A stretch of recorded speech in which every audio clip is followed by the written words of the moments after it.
TF1 Actualité 20h avec Jean-Claude Bourret. Journée décisive demain pour la gauche, une conférence de presse de Georges Marchais, une réunion socialiste et sans doute l'annonce de la reprise des négociations à 3 pour mardi. Bol d'or, 41e édition, Honda l'emporte de justesse devant Kawasaki. Les tueurs de l'Ardèche, Pierre Conti aperçu dans le Gard échappe une fois de plus aux recherches. Le point sur cette affaire par Maurice Olivari. Moshe Dayan, le ministre des Affaires étrangères israélien, enfin à Washington. Un mystère demeure sur ses conversations secrètes à Paris. Madame, mademoiselle, monsieur, bonsoir. Après la semaine des portes qui claquent que nous venons de vivre, commencera demain celle des négociations qui repartent. L'information politique essentielle de ce week-end pour la gauche, c'est évidemment le oui à la reprise des discussions de Robert Fabre, le président des radicaux de gauche. C'était une évolution vivement souhaitée par les communistes après la porte claquée par les radicaux de gauche mercredi dernier, puis la tentative de dialogue infructueux entre Georges Marchais et Robert Fabre face aux caméras de TF1 jeudi soir dans l'événement. La télévision a en effet joué un rôle de premier plan puisque vous avez vécu en direct les grands moments de ce sommet de la gauche et de ses péripéties. Cette image qui a frappé et qui restera dans les mémoires, celle de Georges Marchais commençant à prendre la parole, mais interrompu et repoussé du micro par Robert Fabre, qui voulait le premier expliquer les raisons de son départ de la table des négociations. Les radicaux de gauche... Oui, je vous fais une déclaration. Au nom du mouvement des radicaux de gauche, si vous permettez. Et la télévision, c'est-à-dire TF1, a encore joué une fois un rôle de premier plan lorsque, face aux caméras de ce studio, Robert Fabre et Georges Marchais ont tenté de s'expliquer avant de terminer leur dialogue sur un nouveau nom des radicaux de gauche à la proposition des communistes. Les négociations reprendront donc vraisemblablement mardi, après le comité directeur du Parti socialiste demain lundi, et cela à l'issue de nombreuses négociations secrètes qui se sont déroulées ce week-end. Alors, Patrice Duhamel, dans cette polémique, on a surtout entendu les communistes et les radicaux de gauche. Que peut-on attendre du comité directeur du PS ? Bien, la veille de cette réunion, il y a une quasi-certitude. Les socialistes devraient accepter à leur tour une nouvelle réunion de la gauche, sans doute mardi, mais il y a aussi une interrogation sur l'attitude de François Mitterrand. Le numéro 1 socialiste a passé le week-end dans son département de la Nièvre pour réfléchir. Il apparaît, aux yeux de certains, comme le médiateur entre communistes et radicaux de gauche. Mais Georges Marchais, qui tient une conférence de presse demain, avant la réunion des dirigeants socialistes, c'est un signe, Georges Marchais ne l'entend sans doute pas ainsi.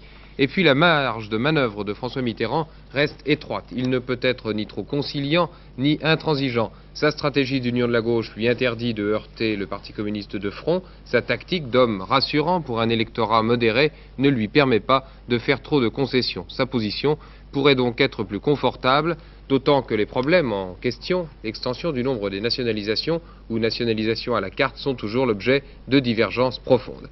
Les partenaires de François Mitterrand sont eux aussi confrontés à des difficultés. Les communistes d'abord.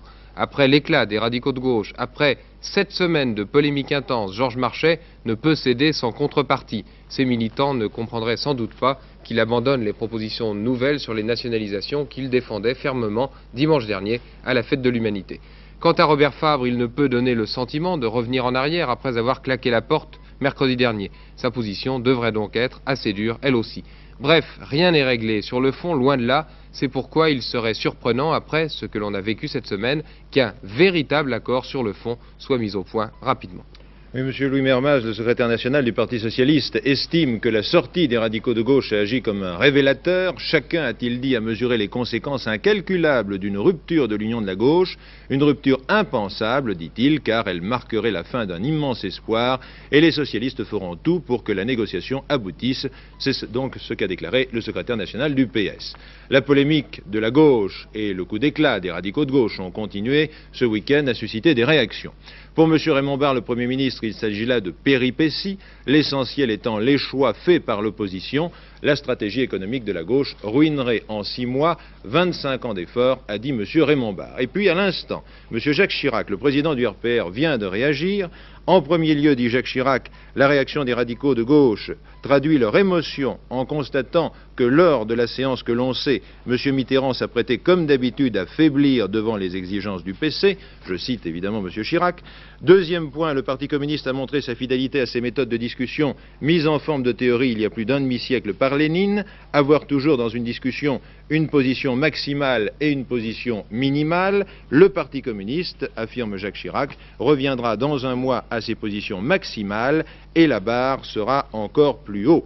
Enfin, troisième point,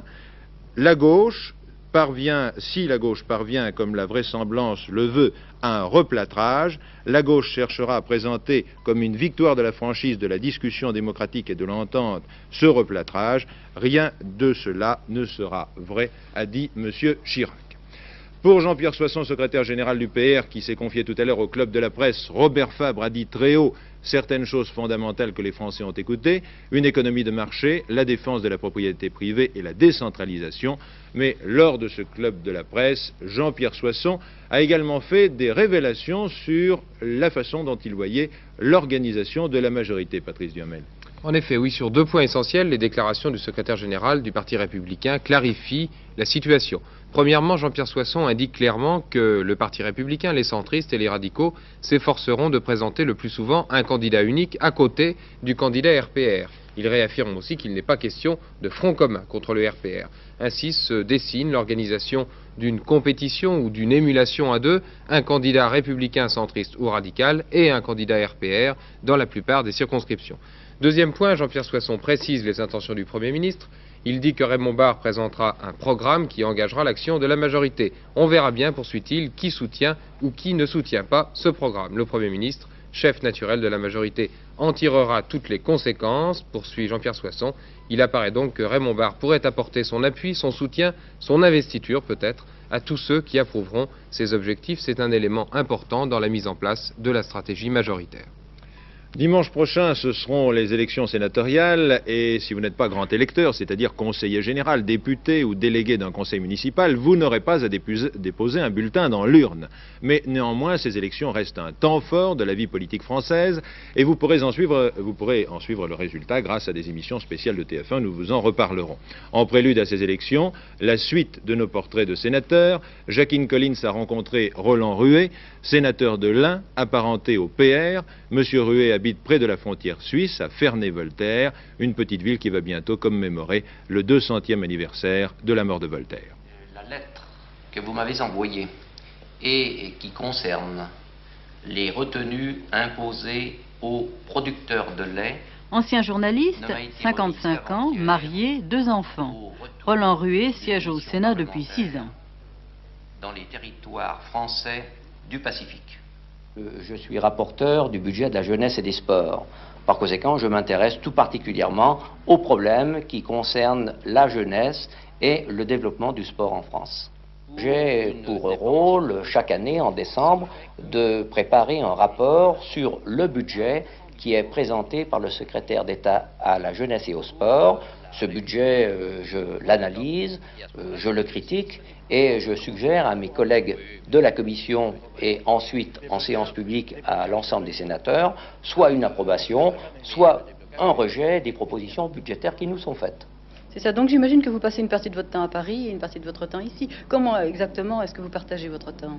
Oui, je peux presque dire il est partagé moitié à Paris, moitié en province. Car vous savez qu'il y a une session parlementaire qui est exactement la même pour l'Assemblée nationale que pour le Sénat.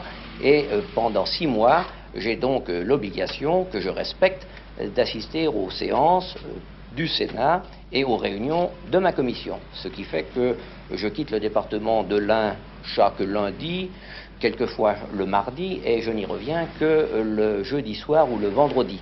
Ça veut dire que vous allez souvent à Paris? Oui, à Paris, j'y vais très souvent. Et l'an dernier, j'ai fait ce relevé. J'ai 85 allers-retours à mon actif pour les 6 mois de session parlementaire. Est-ce que c'est difficile, pratiquement, d'être partagé entre la vie de Paris, la vie d'ici? Quand vous vivez à Paris, comment faites-vous? Je suis à l'hôtel. Et, mon Dieu, il faut s'accommoder de cette obligation. Ça n'est pas facile, assurément. Et je perds, je le reconnais, énormément de temps dans les avions, dans mon automobile, soit pour assurer le trajet entre Ferney-Voltaire, donc Genève, et Paris, soit pour me déplacer dans le département de l'Ain, à l'extrême pointe du département, ce qui fait que pour gagner la préfecture, il me faut 2 heures au volant de ma voiture. Et du point de vue familial, ça ne porte des difficultés? Ah, si ma femme était là, elle vous répondrait, et je crois que sa réponse serait assortie de quelques plaintes. Président du Conseil général et de plusieurs organisations, il doit participer à beaucoup de réunions départementales. Évidemment, il est très sollicité. Nécessairement, car le Sénat est le grand conseil des communes de France. Il est donc tout à fait normal que le sénateur soit dans son département le conseiller des élus locaux et surtout des maires. Or, dans l'Ain, il y a 428 communes, par conséquent 428 conseillers municipaux et maires qui s'adressent aux sénateurs pour obtenir un appui, pour élaborer un projet, pour obtenir une subvention ou un emprunt. Et les jours où je reçois 30 à 40 lettres ne sont pas rares. Et vous avez l'impression d'être efficace?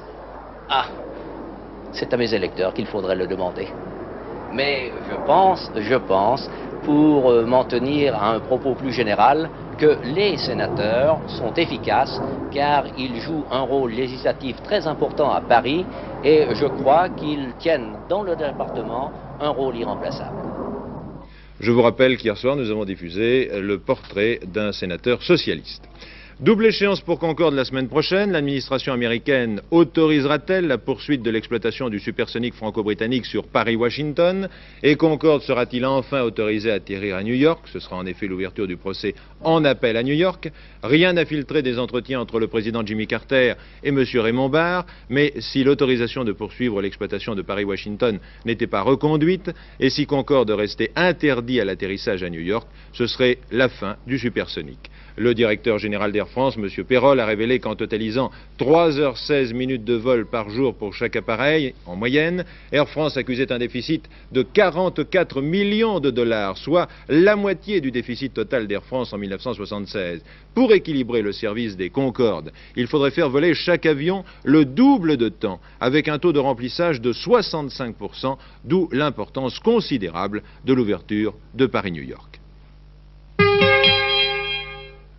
Les combats ont continué ce week-end dans le sud Liban. Les forces israéliennes ont appuyé au canon les forces conservatrices libanaises en lutte contre les éléments palestino-progressistes, mais l'aviation israélienne et les blindés ne sont pas intervenus, c'est du moins ce qu'affirme Jérusalem. Les combats ont été suffisamment graves pour que le conseil central de l'OLP, qui devait avoir lieu ce soir à Damas, ait été reporté. En fait, ce qui a surtout intrigué les observateurs, ce sont les contacts secrets que le ministre israélien des Affaires étrangères, le général Moshe Dayan, a eu à Paris. Le général Dayan est brusquement rentré en Israël avant de repartir à nouveau pour les États-Unis. Le général Dayan a fait un excellent travail en Europe. Une petite phrase qui a ajouté aux questions que se posent les journalistes sur les contacts secrets que le général Dayan a eus en France. Christian Bousquet. Mais avec qui donc le général Moshe Dayan s'est-il entretenu hier à Paris? Le mystère le plus total continue d'entourer cette brève escale du ministre israélien des Affaires étrangères dans la capitale française. Une escale qui n'était même pas prévue puisque le général Dayan se trouvait à Bruxelles et devait se rendre directement à Washington pour rencontrer le président Carter. Ce séjour inattendu de quelques heures à Paris du ministre israélien a donc bien évidemment donné naissance à de multiples suppositions. On a parlé de rencontres avec des représentants arabes, le nom du ministre égyptien des Affaires étrangères, M. Fahmy, a même été avancé, une supposition d'ailleurs dénuée de fondement, car M. Fahmy n'est arrivé que cet après-midi à Paris. On a parlé de rencontres aussi avec des représentants africains disposés à jouer le rôle de médiateurs dans la crise du Proche-Orient. Une seule chose est certaine en tout cas, c'est que les entretiens que le général Dayan a eus à Paris ont été suffisamment importants pour motiver son retour à Tel Aviv hier soir. Objectif, rendre compte à M. Begin, le chef du gouvernement israélien, des résultats de ces entretiens parisiens. Des entretiens qui restent secrets. M. Begin n'ayant pas révélé l'identité de l'interlocuteur du général Dayan, il s'est contenté de dire que le général avait fait un excellent travail. Enlèvement Schleyer en Allemagne fédérale, un nouveau signe de vie du patron des patrons allemands aurait été fourni ce week-end aux autorités fédérales par les ravisseurs. C'est le 13e jour de détention de M. Schleyer. Cet après-midi, un état-major de crise s'est réuni à Bonn à nouveau, mais dans le plus grand secret. Nouveau tremblement de terre ce matin en Italie, dans le Frioul. Il y a eu quelques lézardes dans les habitations, mais heureusement pas de victimes. Dans l'affaire des tueurs fous de l'Ardèche, jour après jour, les gendarmes se rapprochent de Pierre Conti, le chef des tueurs. Ils l'ont raté il y a 48 heures, près de Pont-Saint-Esprit, dans le Gard, mais ils savent que Conti et ses deux complices se cachent de communauté en communauté. Grâce à de multiples témoignages, les enquêteurs connaissent maintenant avec une grande précision le rôle de chacun des participants au hold-up sanglant. Une enquête de notre envoyé spécial en Ardèche, Maurice Olivary. Les enquêteurs ont maintenant en main tous les éléments de l'affaire. Des photos, des identités précises, des preuves accablantes, de quoi attribuer à chacun le rôle qui fut le sien. Et c'est en revenant au point de départ de cette entreprise meurtrière, au domicile de Pierre Conti, que les policiers ont reconstitué le puzzle. Voici donc le domaine de Pierre Conti. C'est ici que les enquêteurs, les policiers viennent de retrouver la preuve formelle de sa culpabilité, la preuve formelle de sa participation au hold-up de Villefort. C'est dans cette maison, sa maison, que les policiers ont retrouvé en effet plusieurs rouleaux de pièces de monnaie, une infime partie de ce butin. Tout est donc parti de Rochebesse. Avant le 24 août, la bande de malfaiteurs n'est qu'un groupe d'amis, de voisins. Jean-Philippe Mouillot, d'abord, le premier complice de Conti, habite à une centaine de mètres de là. Même style de vie, même retour à la nature, même marginalité. Il est des trois hommes celui qui a le moins de choses à se reprocher. Son rôle n'a été que secondaire, il a servi de chauffeur et a disparu rapidement après le hold-up. Le dernier identifié par la police, c'est l'homme au deuxième portrait robot. Stéphane Viopécat, plusieurs fois champion de France de boxe française, étudiant en sociologie à Nanterre, un ami des Conti, l'un de ces nombreux jeunes gens qui passaient régulièrement à Rochebesse. Il est le complice direct de Pierre Conti. Il était là au moment de la fusillade avec les gendarmes, là encore pour le meurtre du père et du fils Malos. Pourtant, il semble que Stéphane Viopécat n'ait pas tué. Enfin, Pierre Conti, dont le rôle de chef, d'organisateur avant l'affaire et sur le terrain, ne fait plus maintenant aucun doute. Souvenez-vous, à 2 reprises, les témoins ont répété le même style de phrase. Bon, à ce moment-là, l'un est reparti à l'avant et il a crié à son camarade « Descends-le ». Le bandit a ouvert la porte et il a tiré 4 coups de revolver à bout portant. Et ensuite, ils se sont occupés de vous. Ensuite, celui-là a dit à son collègue de s'occuper de nous. Celui qui tue et demande à l'autre de terminer le travail, c'est Pierre Conti. Rien ne permet de dire aujourd'hui si les 3 hommes en fuite sont encore dans le département de l'Ardèche. Entre la journée du 24 août et l'identification des malfaiteurs, 5 jours se sont passés. En 5 jours et avec plus de 20 000 francs en poche, on peut facilement quitter la France. Attentat contre le centre des impôts à Morlaix la nuit dernière, une charge très puissante a provoqué des dégâts très importants. Ce 22e attentat commis en Bretagne depuis le début de l'année n'a pas été revendiqué. Les pinettes françaises sont malades, elles sont rongées par des chenilles. Pour les détruire, l'Institut Pasteur a mis au point un produit biologique qui n'est donc dangereux que pour les chenilles et pas pour l'homme. Dès demain, une vingtaine d'avions et d'hélicoptères vont survoler la forêt aquitaine pour déverser ce produit. Les eaux et forêts et les scientifiques affirment qu'il n'y a aucune raison de craindre ces traitements. Un reportage et une enquête de notre envoyé spécial, Jean-François Robinet. Sur 40 000 hectares concernés, seulement 20 000 hectares du massif forestier de Gascogne pourront être traités. En effet, malgré un décret rendant la lutte obligatoire, de nombreux propriétaires n'ont pas répondu. Pourtant, ces fameuses chenilles, dites processionnaires car elles se déplacent attachées les unes aux autres, s'attaquent aux aiguilles des pins avant de redevenir papillons et de pondre pour un nouveau cycle. C'est alors la destruction et souvent la mort de la forêt. Le traitement est donc inévitable, mais à condition d'éviter tout danger pour la faune, la flore et les hommes. Ce qui a pu être obtenu grâce à un produit biologique mis au point par l'Institut Pasteur. C'est une lutte biologique, c'est-à-dire qu'il ne fait pas appel à des produits chimiques. Alors c'est important que les gens, et notamment dans la région, le sachent, qu'au moment où on fera le traitement, qui se fera par voie aérienne, qui ne s'imaginent pas que l'on va balancer des produits chimiques, genre des foliants, etc. Ce bacille est tout à fait spécifique de la chenille processionnaire et ceci est important.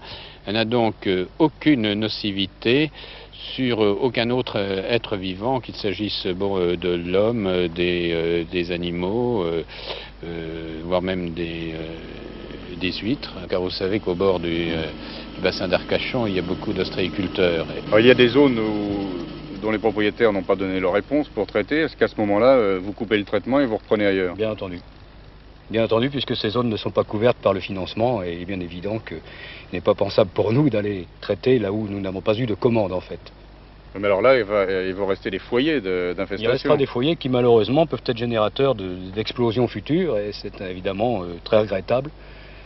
Il serait souhaitable pour la forêt que les traitements soient uniformes. Enfin, je vois que c'est assez dispersé, là. Vous ne pourrez pas traiter par avion dans cet endroit. Non, vraisemblablement par hélicoptère, parce que d'abord les points de pause sont difficiles, étant donné qu'il faut des pistes pour les avions et qu'on ne les trouve pas toujours.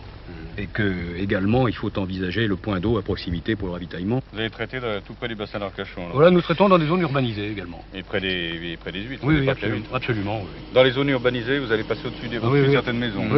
Oui, absolument, sans aucun danger, comme l'a dit M. Caquet tout à l'heure.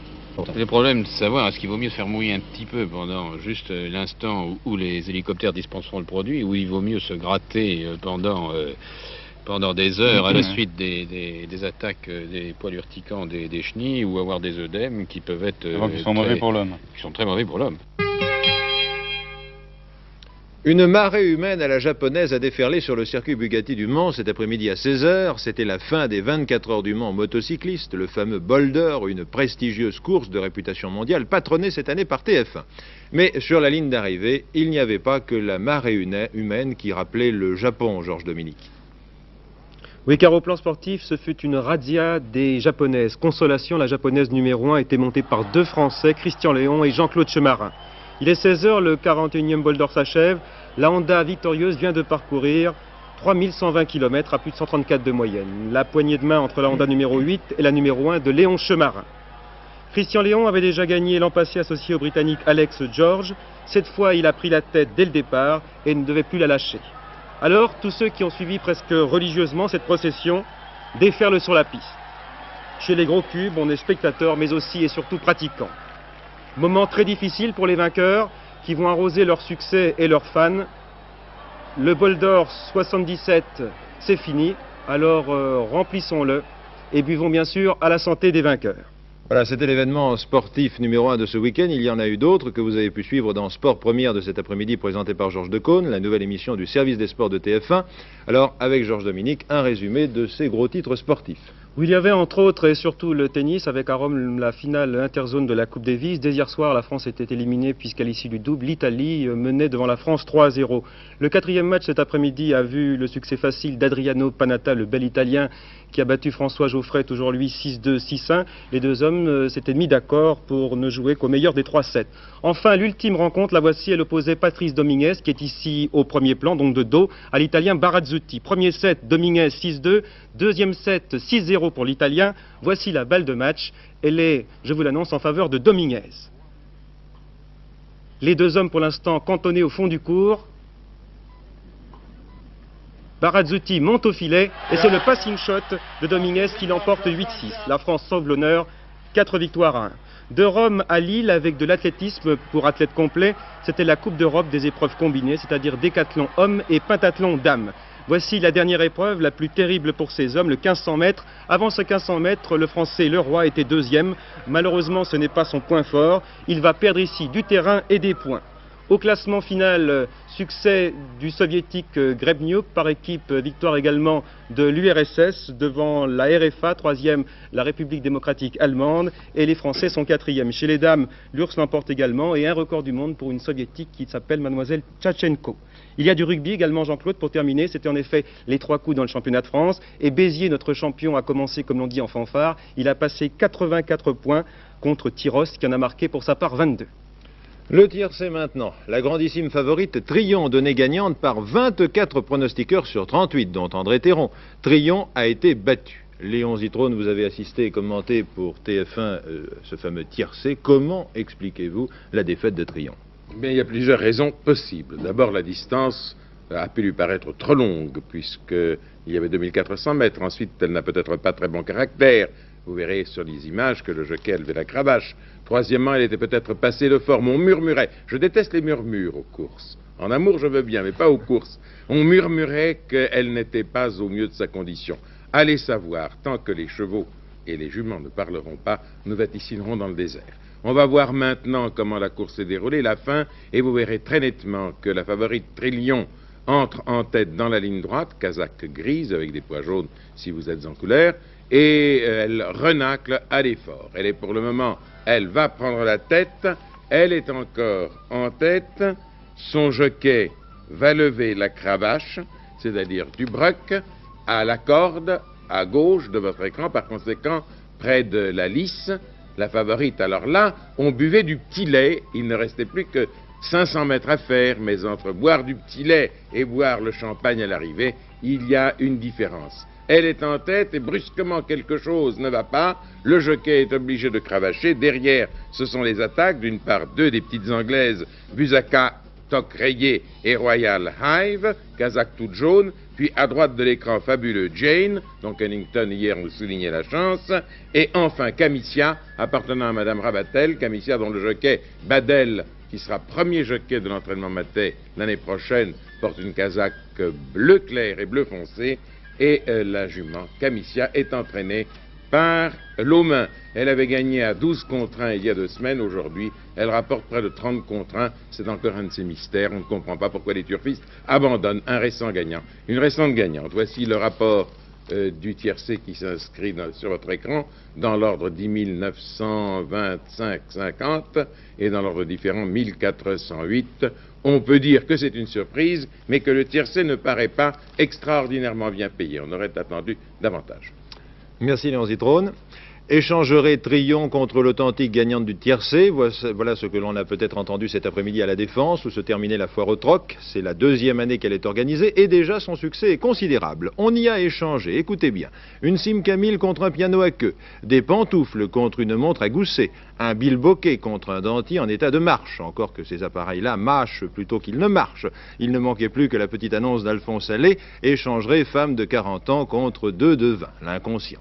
L'équipe de TF1 a suivi d'un objectif amusé cette incroyable foire du troc, un reportage de Jean-Paul Larivière. Eh bien, j'ai encore quelques annonces à passer, alors je vous demande bien sûr d'être très attentifs. Vous savez que ces annonces, nous ne les passons qu'une fois, puisque vous êtes tellement nombreux à nous les demander. Alors, table 404, en fait, stand 404. Un fer de lance chinois datant du 5e siècle avant Jésus-Christ contre une voiture en état de marche. Et vous avez l'intention d'échanger ça contre quoi? Qu'est-ce que vous avez? Mais qu'est-ce qui vous intéresse? Pratiquement que des bijoux anciens. Au 494, cherche un rideau en perles de bois contre vaisselle datant du début du siècle. Et au stand 395, là on cherche des instruments de musique, soit flûte ou violon, contre collection de revues espagnoles concernant la vie de Franco. Vous êtes un particulier? Oui, bien sûr. Vous ne faites pas du tout profession de brocanteur ou un truc comme ça? Vous avez raflé tout ça chez vous? Chez nous, les poubelles. Chez vous et les poubelles? Et les poubelles. Et il reste encore un stand, c'est le stand 400. Nous recherchons un super Batman pour porter une canadienne fourrée contre bibelot ou autre. Voilà entre autres quelques annonces et nous en enchaînerons tout à l'heure, bien entendu. Est-ce qu'il n'y a pas une valeur de référence? Il n'y a pas d'autre valeur qu'une valeur sentimentale, car après tout, la valeur de l'échange, c'est selon l'objet dont on n'a plus besoin, celui qu'on souhaite. La valeur marchande n'existe pas, ou alors s'il existe, tout l'esprit du troc est fini. N'échangez pas en tout cas TF1 contre une autre chaîne. Vous rateriez dans quelques minutes l'excellent film intitulé « Une maîtresse dans les bras, une femme sur le dos ». Voilà quelqu'un en tout cas qui devrait urgemment se décider à un échange. Vers 23h, Jean-Louis Burgat vous présentera le dernier journal. Amusez-vous bien en regardant dans quelques minutes notre film du dimanche soir. Bonsoir.